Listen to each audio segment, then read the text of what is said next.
We got the car on the ground now at kind of at ride height.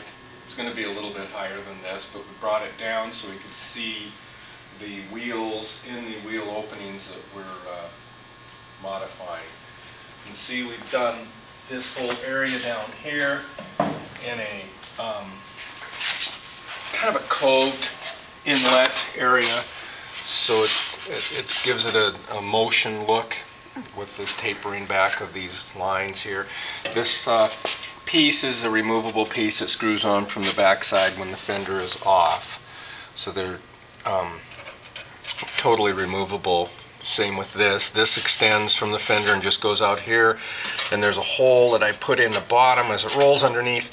I put a big, about a 1-inch hole so you can get to the bolt that holds the fender onto the car.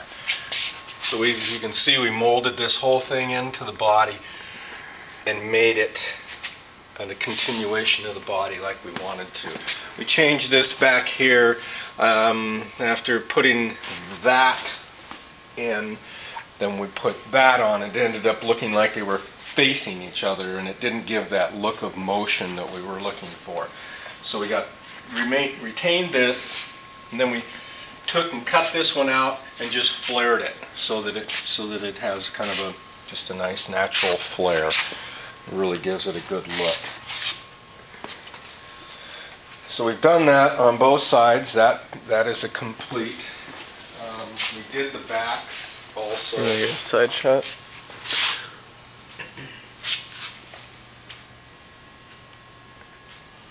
I'll give you an idea with the side shot of how that flows. And then we did the back.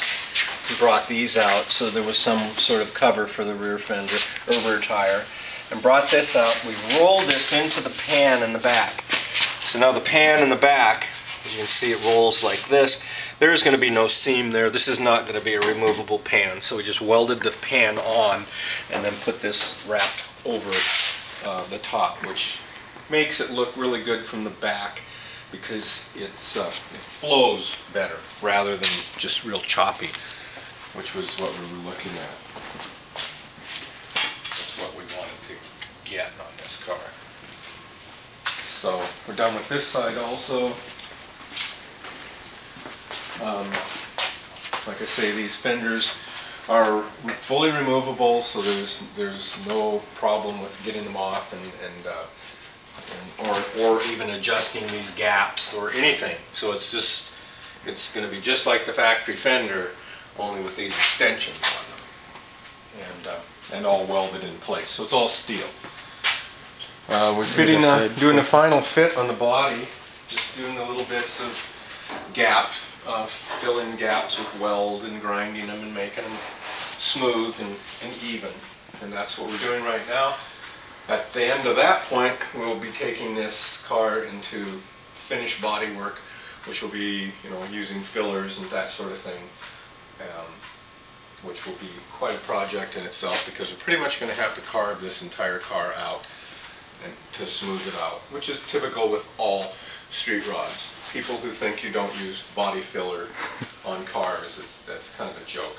If you use it improperly, that's bad, but if you do it properly, it's a great product, works, lasts for many, many years, and I've never had a problem with it. So we'll show you a little bit of that when we get to the next video on how we're applying that, so you can see what we're doing. Yep. Yeah, one more side.